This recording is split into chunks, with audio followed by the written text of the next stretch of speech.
Shalom, salam sejahtera dalam kasih Yesus Kristus untuk kita semua. Kami ucapkan selamat malam untuk semua umat Tuhan dimanapun Anda berada. Terima kasih telah bergabung bersama Cornelius Media di malam yang keempat dalam kebaktian kebangunan rohani Gereja Masehi Advent Hari ke-7 daerah Misi Maluku, bekerja sama dengan Yayasan Cornelius dengan tema Happiness with Jesus. Kami percaya dengan pertolongan Tuhan melalui KKR ini, berkat-berkat rohani akan dirasakan oleh saudara-saudara umat Tuhan sekalian. Jika Anda merasa terberkati, Anda dapat membagikan tayangan ini kepada teman, sahabat, dan keluarga Anda. Malam ini kita akan mendengarkan lagu pujian, doa buka, serta tips yang akan dibawakan oleh Dr. Dion Tulalesi dengan judul Makanan Manis Merusak Senyuman Manis. Umat Tuhan sekalian, kami juga memiliki ruang doa khusus. Bagi saudara-saudara yang sedang bergumul dan rindu untuk didoakan, Anda bisa menulisnya di kolom komentar sosial media kami. Dan malam ini, doa akan dibawakan oleh hamba Tuhan, Pendeta Jeffy Muaya KVM. Pembahasan firman Tuhan pada malam ini akan disampaikan oleh Pendeta Agus Italipesi STH. Mari kita ikuti KKR ini dengan menyanyi lagu buka yang akan dipandu oleh Praise Team.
Kita berdoa.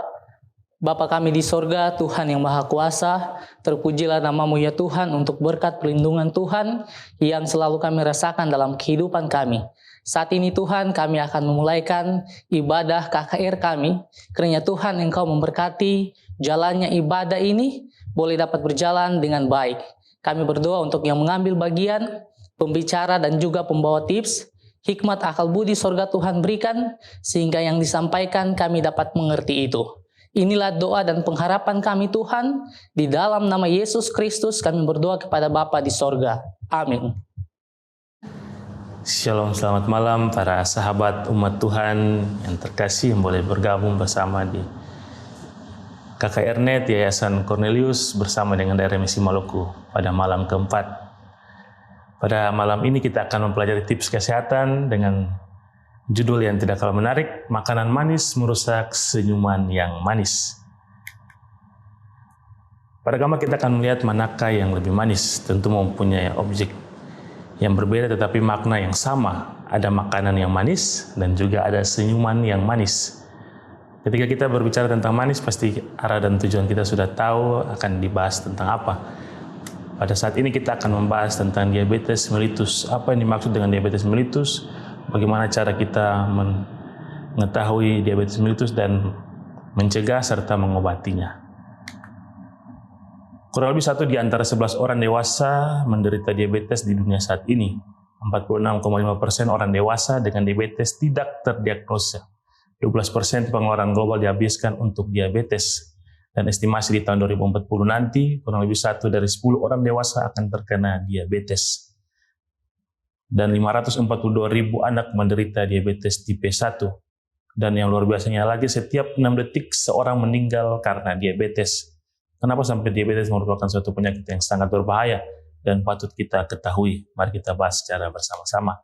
Secara definisi, diabetes mellitus merupakan salah satu penyakit yang tidak menular yang dikenal dengan nama penyakit kencing manis. Dan gangguan metabolik terjadi secara kronik atau menahun karena tubuh tidak mempunyai hormon insulin yang cukup akibat gangguan pada sekresi insulin. Hormon insulin yang tidak bekerja sebagaimana mestinya atau keduanya. Ciri penyakit diabetes mellitus adalah ditemukannya konsentrasi glukosa yang tinggi di dalam darah atau sering dikenal dengan bahasa medis hiperglikemi. Ditandai dengan munculnya gejala khas atau gejala akut seperti polipagia. Polipagia ini adalah merupakan rasa di mana kita terus merasa lapar dan ingin mau makan. Dan juga ada polidipsi di mana kita mempunyai rasa yang selalu ingin minum dan rasa haus yang sering muncul. Dan yang sering muncul tanda dan gejalanya adalah poliuri, di mana kita selalu ingin rasa buang air kecil. Dan ketiga gejala ini merupakan gejala khas atau gejala akut yang sering muncul di awal seorang menderita penyakit diabetes.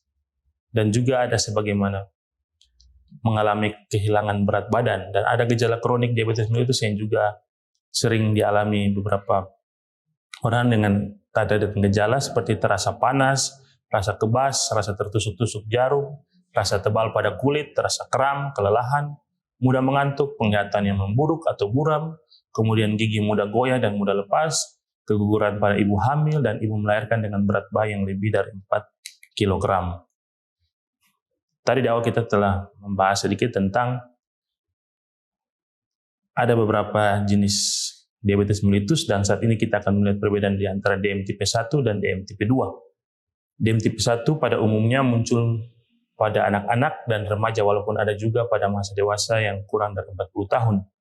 Dan DM tipe 2 tentunya pada usia dewasa atau usia tua dan umumnya lebih dari 40 tahun. Pada keadaan klinik, untuk DM tipe 1 merupakan keadaan klinik yang sangat berat dan berbanding terbalik dengan DM tipe 2 yang mempunyai keadaan klinik yang ringan. Dan kadar insulin darah pada DM tipe 1 sangat rendah dan bahkan juga tidak ditemukan. Pada DM tipe 2 mengalami keadaan insulin darah yang cukup tinggi dan normal. Berat badan pada DM tipe 2 biasanya dalam kondisi kurus dan pada DM tipe 2 pada kondisi gemuk dan bisa juga dalam kondisi normal. Dan pengelolaan yang disarankan pada DM tipe 1 terapi insulin, kemudian diet dan olahraga. Dan DM tipe 2 pengelolaan yang disarankan diet, olahraga dan hipoglikemik oral. Pada gambar kita akan melihat ada minuman yang sering kita minum tentunya. Ini adalah minuman bersoda. Para sahabat umat Tuhan yang terkasih, di dalam satu kandungan botol soda ini kurang lebih sama dengan mengandung 8 sendok teh gula dan merupakan kadar gula yang sangat tinggi. Dan ada juga digambar satu gelas susu dia mengandung 12 sendok teh gula, tentunya merupakan suatu angka gula yang sangat tinggi. Kalau seringkali kita meminum air dengan dicampur dengan gula, pasti dengan kadar 1 atau 2 sendok saja kita sudah merasa sangat manis. Tetapi yang terjadi di dalam minuman-minuman ini merupakan angka gula yang sangat tinggi dan juga ada di dalam orange juice atau minuman bermerek kurang lebih 10 sendok teh gula. Dan pada minuman yang terakhir mungkin adalah minuman yang sering kita minum atau dikenal dengan nama boba. Satu boba dia mengandung kurang lebih 18,5 sendok teh gula dan para sahabat umat Tuhan yang terkasih, kandungan gula yang ada di dalam minuman ini merupakan kandungan pemanis buatan. Pemanis buatan apa saja yang ada di dalam kandungan minuman-minuman tersebut kita akan lihat pada gambar yang berikut. Ada 5 jenis pemanis buatan yang ada pada produk minuman. Antara lain ada sukralosa, kemudian ada asesulfam potasium, ada sakarin, ada neotam, dan ada aspartam. Neotam merupakan pemanis buatan dengan kandungan kadar gula yang sangat tinggi. Dan pada aspartam seringkali ditemukan pada minuman-minuman yang sering kita minum. Dan pemanis buatan tersebut yang ada di gambar ini merupakan suatu yang harus kita hindari dan kalau boleh kita tidak mengkonsumsinya. Untuk mendiagnosis diabetes mellitus, tentu dengan tanda dan gejala dan juga pemeriksaan laboratorium. Untuk kita mengetahui apakah kita sudah memasuki prediabetes pada diabetes mellitus, dapat ditandai dengan kita melakukan pemeriksaan laboratorium darah puasa terganggu atau GDPT, kemudian toleransi glukosa terganggu, dan yang sering dilakukan pemeriksaan HbA1c. Kadar HbA1c ketika di bawah 5,6 masih dikategorikan normal. Tetapi jika angka HbA1c dia sudah mengenai angka 5,7 sampai 6,4, maka dia sudah memasuki pradiabetes. Dan jika di atas 6,4%, maka sudah dinyatakan dia mengalami diabetes mellitus. Dan tentunya jika sudah sampai pada angka 8,8%, maka seseorang pasti dia akan mengalami komplikasi, dan komplikasi itu sangat berbahaya, bisa mengalami kerusakan mata, ginjal, pembuluh darah, saraf, dan jantung. Setelah kita mengetahui diagnosis, kita juga akan melakukan pengobatan, dan pengobatan yang dapat dilakukan ada 2 jenis, yaitu terapi medikamentosa dan terapi non-medikamentosa. Pada terapi medikamentosa tentu kita akan memberikan terapi obat hipoglikemik oral, dan tergantung tingkat keparahan bisa dilakukan kombinasi terapi obat hipoglikemik oral dan juga bisa ditambah dengan 2 jenis obat sekaligus. Tapi untuk terapi insulin pada dasarnya diberikan pada penderita diabetes mellitus tipe 1.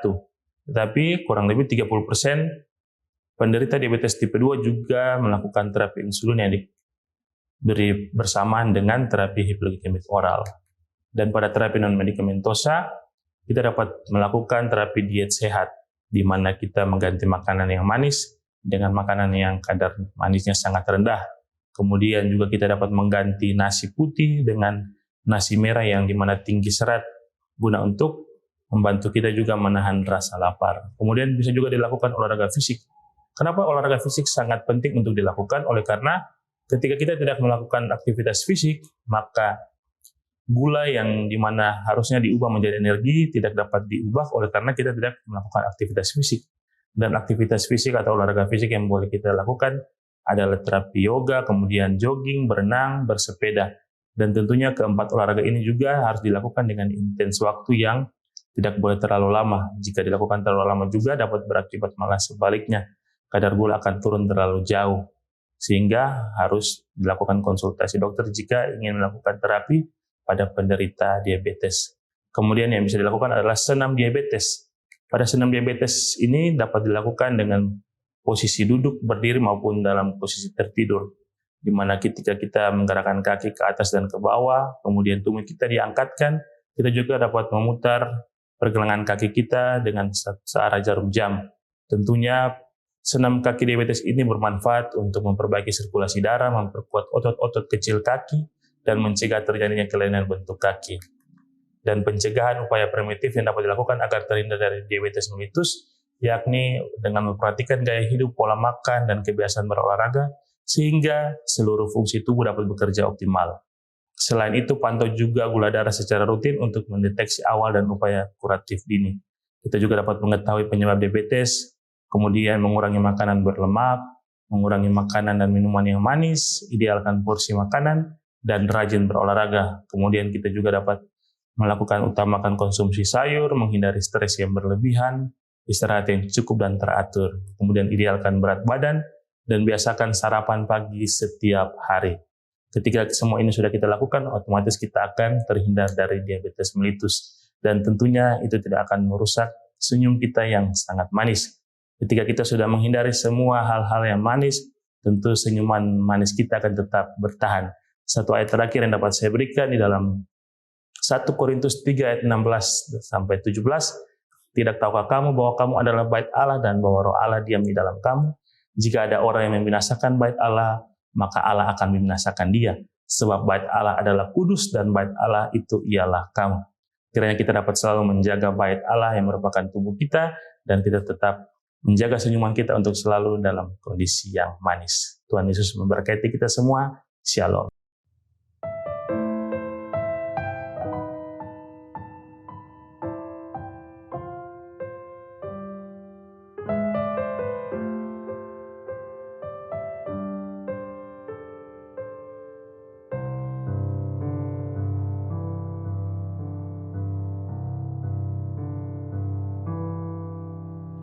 Tuhan yang baik, Bapa yang setia, Beta pun jalan hidup baru sesuai kehendak-Mu. Ajari Beta tetap nikmat kasih-Mu, ubahlah sesuai dengan rancangan-Mu. Ajari Beta kasih yang suci, jadikan Beta cahaya terang bagi semua orang. Jika nanti Beta berumur suseng panjang, Beta sudah jadi murid yang setia.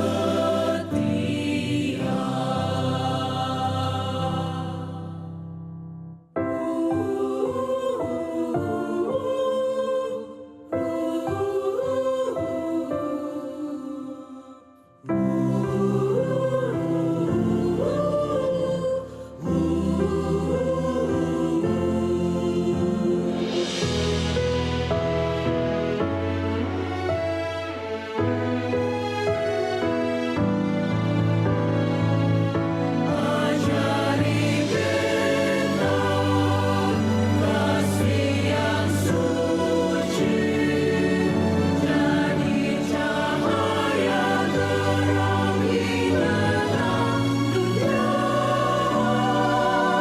Sampai nanti Tuhan panggil Beta kembali, Beta sudah jadi murid yang setia. Jadi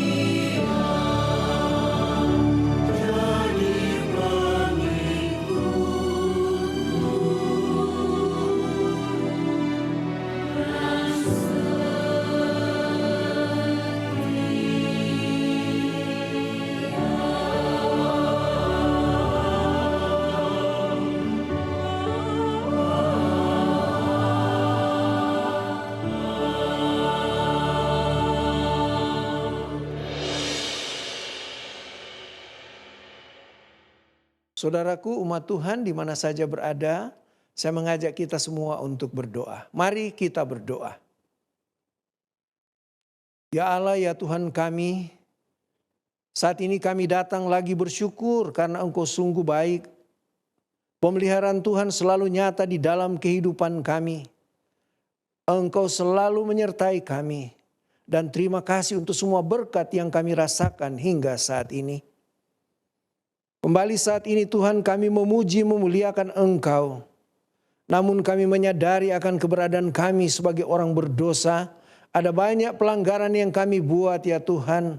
Kiranya Engkau ampuni kami, layakkanlah kehidupan kami. Saat ini Tuhan kami bersyukur oleh karena kebaktian kebangunan rohani. Kerjasama Yayasan Cornelius dan Gereja Masih Advent Hari ke-7 daerah Misi Maluku dapat dimulaikan. Kami mohon kiranya kuasa Roh Kudus-Mu akan menjadi bagian kami semua. Sehingga ketika firman dibawakan, semua kami diberkati. Untuk itu ya Bapa, berkati hamba Tuhan, Pendeta Agus Italil Pesi, yang akan membawakan firman-Mu. Kiranya urapan kuasa Roh Kudus akan menjadi bagiannya, sehingga apa yang dia bawakan dapat menjadi kekuatan kepada kami semua dan menjadi kemuliaan bagi nama Tuhan.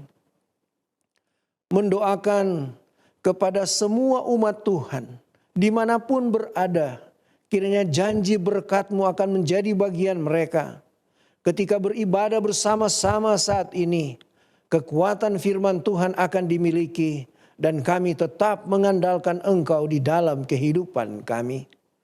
Mendoakan yang saat ini punya pergumulan di dalam kehidupan. Kiranya Tuhan akan membantu, Tuhan akan menolong. Sehingga ada sukacita di dalam kehidupan anak-anak Tuhan.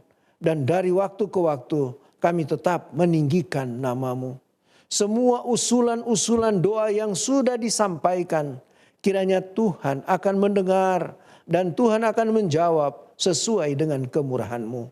Terima kasih karena Engkau mau mendengarkan akan permohonan kami pada malam hari ini.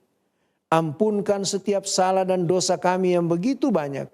Di dalam nama Tuhan Yesus, kami sudah berdoa dan mengucap syukur selalu. Haleluya. Amin. Terpujilah nama Tuhan. Saat ini kita akan mendengarkan sabda firman Tuhan yang akan disampaikan oleh Pendeta Agus Italipesi STH. Menikah dengan Ibu Desya Wewengkang, keluarga pendeta dikaruniai Tuhan 3 orang anak. Dan saat ini pendeta melayani sebagai Sekretaris Asosiasi Kependetaan Gereja Masih Advent Hari ke-7 Daerah Misi Maluku. Judul firman Tuhan pada malam hari ini adalah bahagia dalam kesetiaan. Mari kita nyanyikan bersama-sama lagu tema Happiness is the Lord. Happiness is to know the Savior, living a life within His favor, having a change in my behavior. Happiness is the Lord. Happiness is a new creation, Jesus and me in close relation, having a part in His salvation. Happiness is the Lord. Real joy is mine, no matter if teardrops start. I found the secret, it's Jesus in my heart. Happiness is to be forgiven, living a life that's worth the living, taking a trip that leads to heaven. Happiness is the Lord. Happiness is the Lord. Happiness is the Lord.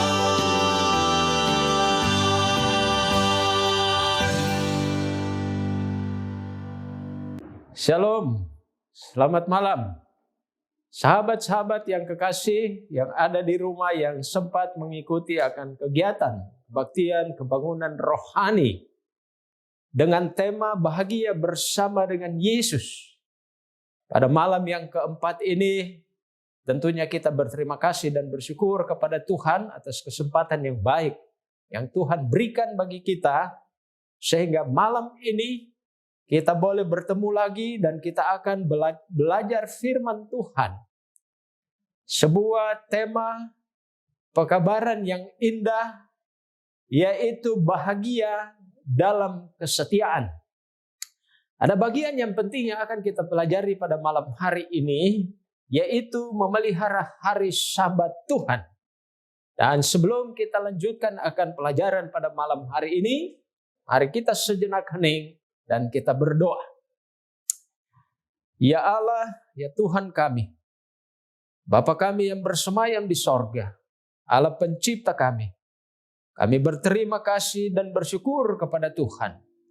Oleh karena rahmat dan anugerah Tuhan, kami boleh dipertemukan lagi pada malam yang keempat ini untuk belajar daripada firman Tuhan. Kami mohonkan kiranya kuasa Roh Kudus mengurapi setiap hati, agar supaya pekabaran pada malam hari ini benar-benar akan menuntun kami untuk hidup lebih dekat dengan Tuhan.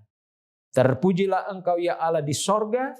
Tuhan memberkati akan penyampaian firman Tuhan pada malam hari ini. Hamba mohonkan doa ini dalam nama Tuhan Yesus, Juru Selamat kami.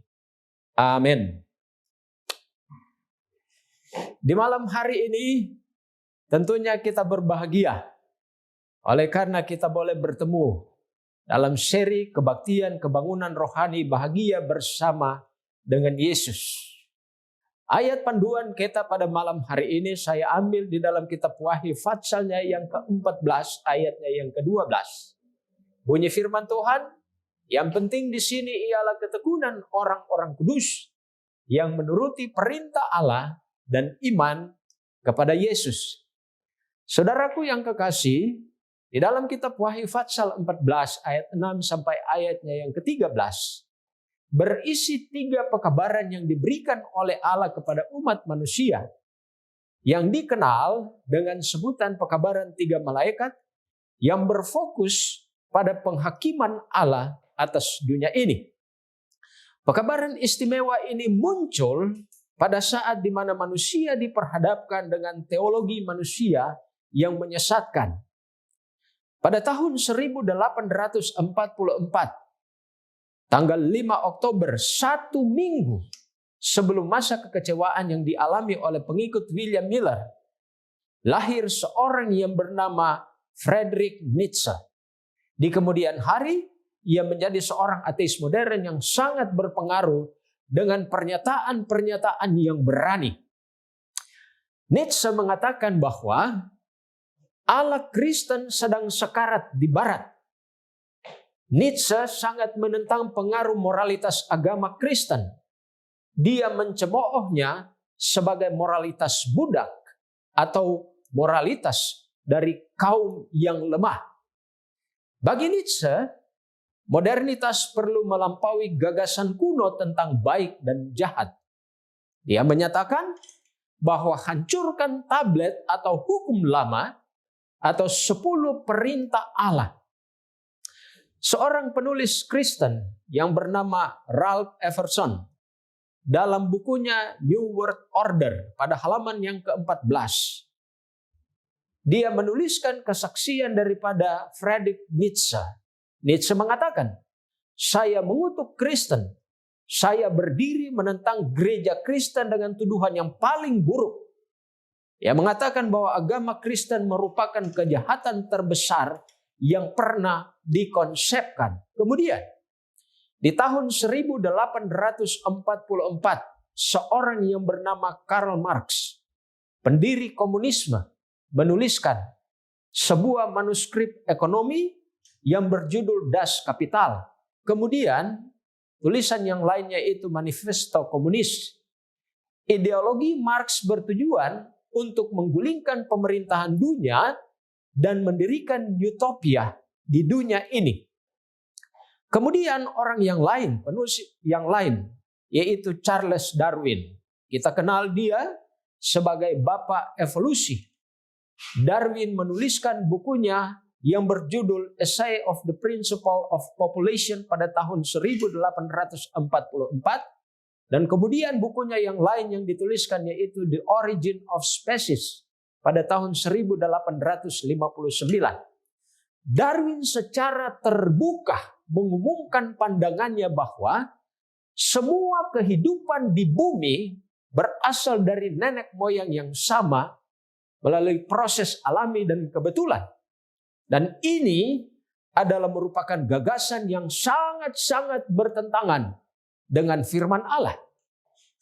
Kita dapati di dalam kitab suci, khususnya untuk kitab Wahyu Fatsalnya yang ke-14, ada 3 pekabaran malaikat yang muncul seiring dengan berkembangnya ajaran-ajaran manusia yang menyesatkan.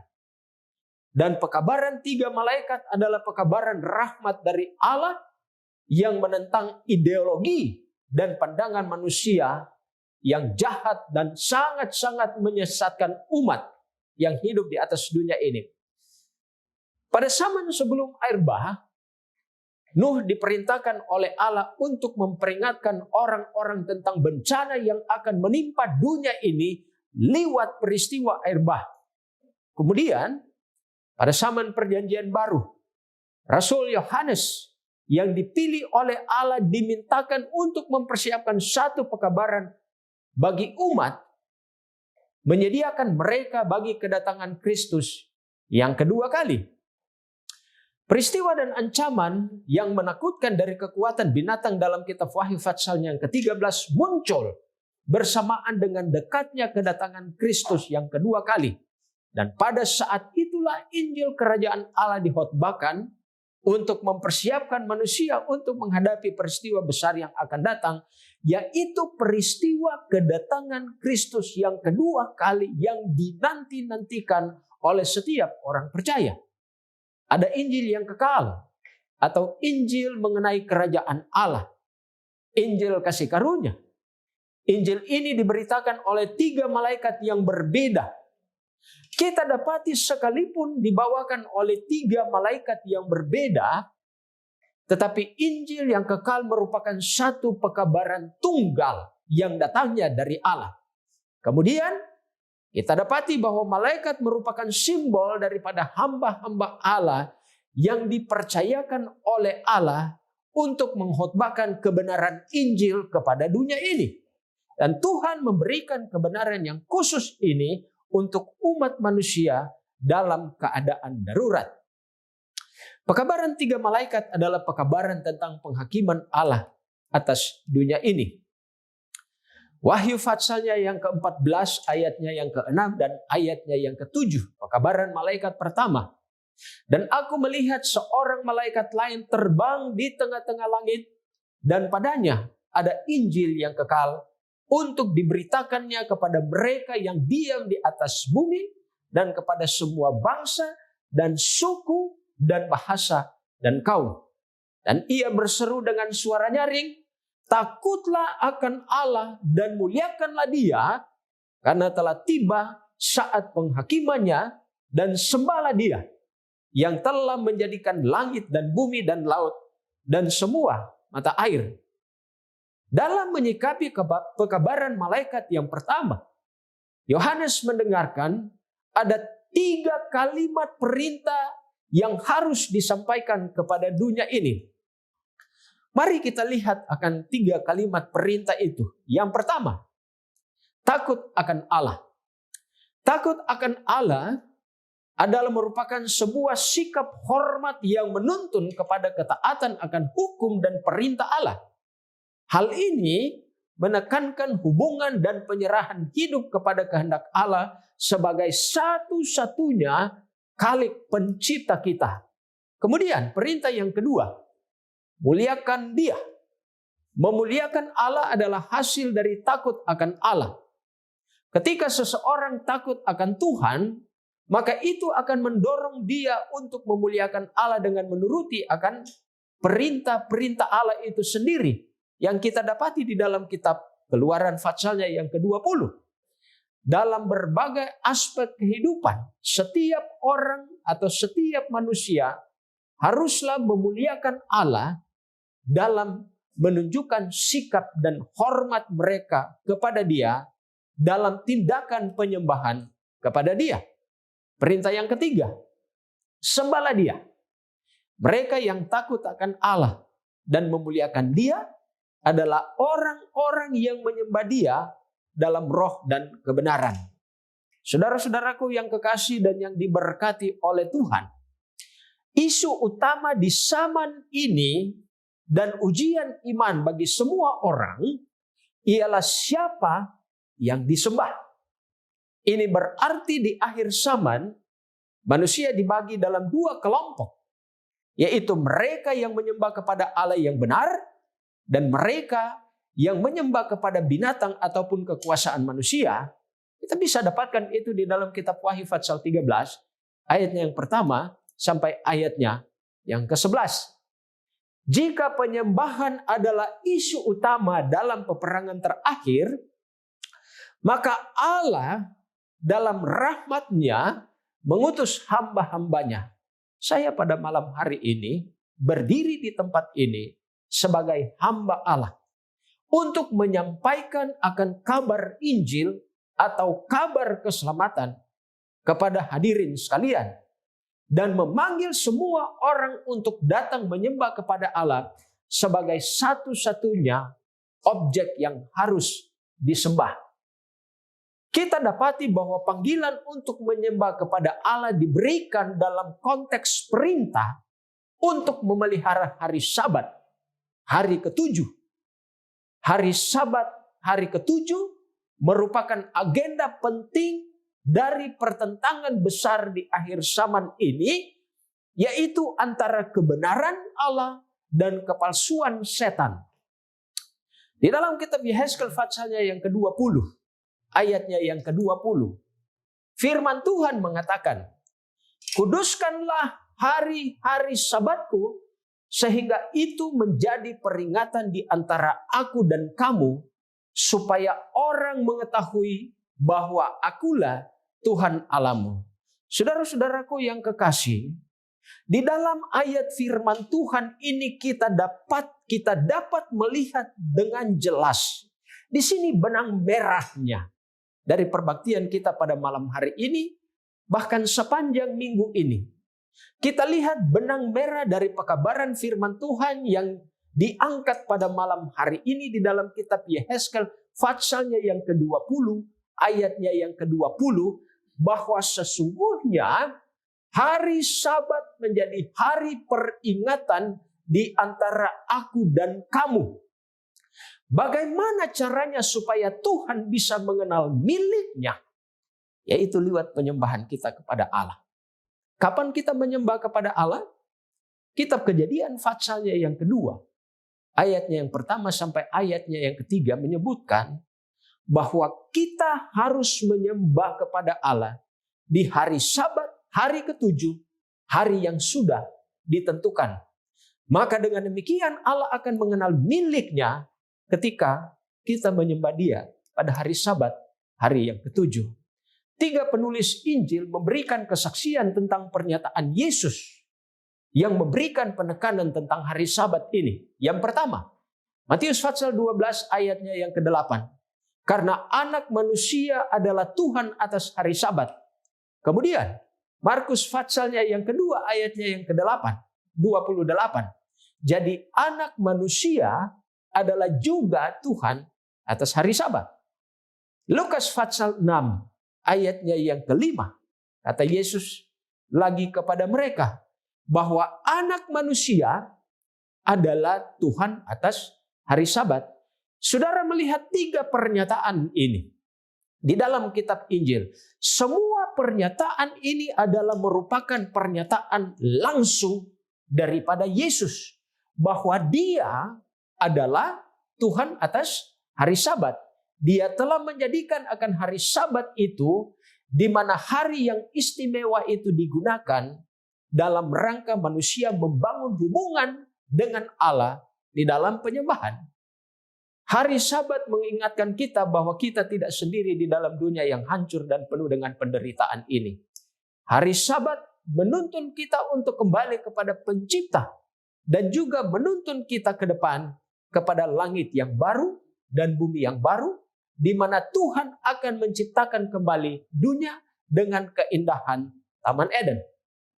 Pekabaran malaikat kedua di dalam kitab Wahyu patsalnya yang ke-14 ayatnya yang ke-8. Pekabaran ini berfokus tentang kejatuhan daripada Babel.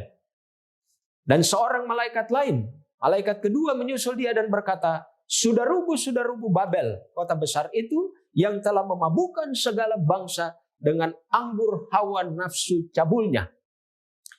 Kita dapati saudara-saudaraku bahwa Babel purba didirikan oleh Nimrod. Itu terdapat di dalam kitab Kejadian pasal 11. Sebagai satu tindakan untuk menentang Allah. Karena Babel sendiri artinya gerbang dewa.